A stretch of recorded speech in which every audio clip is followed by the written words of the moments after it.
আচ্ছা ভাই, আপনাকে তো এর আগে কোনোদিন দেখিনি। আপনার বাড়ি কোথায়? আমার বাড়ি এই গ্রামেই। কই, আপনাকে তো আগে কোনোদিন এই গ্রামে দেখিনি। আপনি আমাকে লেনদেন করবেন না, আপনার অনেক ছোট আমি। আমার এই গ্রামেই বাড়ি। আমি লন্ডন থেকে পড়াশোনা শেষ করে আজই বাড়ি ফিরছি। প্রতাপ চৌধুরী আমার দাদু।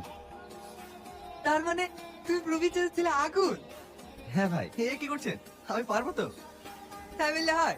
তুমি আমাদের গ্রামের গর্ব, জমিদার বংশের একমাত্র উত্তরাধিকারী। এই, দাদুকে ফোন কর না, দাদু গাড়ি পাঠিয়ে দেবে। হ্যাঁ। না না ভাই, ওসবের দরকার নেই। এই তো অনেক গাড়ি আছে, আমি এতেই চলে যাবো। তুমি টুকটুকিতে যাবা? হ্যাঁ, অসুবিধা কি? গ্রামটা দেখতে দেখতে যাবো। আপনার লাগেনি তো? না না, আমার এক চোখের ফুলগুলো সব নষ্ট হয়ে গেল। মা এখন বলতে ভয় পাবেন না, আমি কুড়িয়ে দিচ্ছি। আমি পারবো, আপনাকে করতে হবে না। কেন, একটু হেল্প করলে ক্ষতি কি? ফুলটা তো দারুণ সুন্দর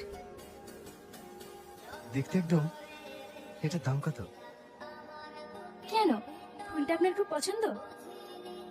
হ্যাঁ, পছন্দ বলেই তো জিজ্ঞেস করলাম।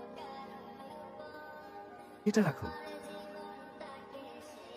সব ফুলগুলো বিক্রি করে তো এত টাকা হবে না। আপনি এত টাকা দিচ্ছেন কেন? পছন্দ হয়েছে তাই। তাই বলে আপনি এত টাকা? আরে রাখুন তো। ভালো আছে দাদু?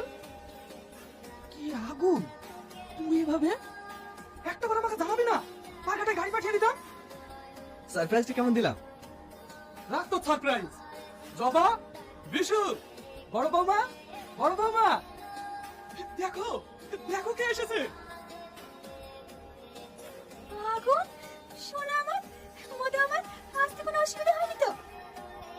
তুই বাড়ি আসবি, আমাকে একবারে জানাবি না?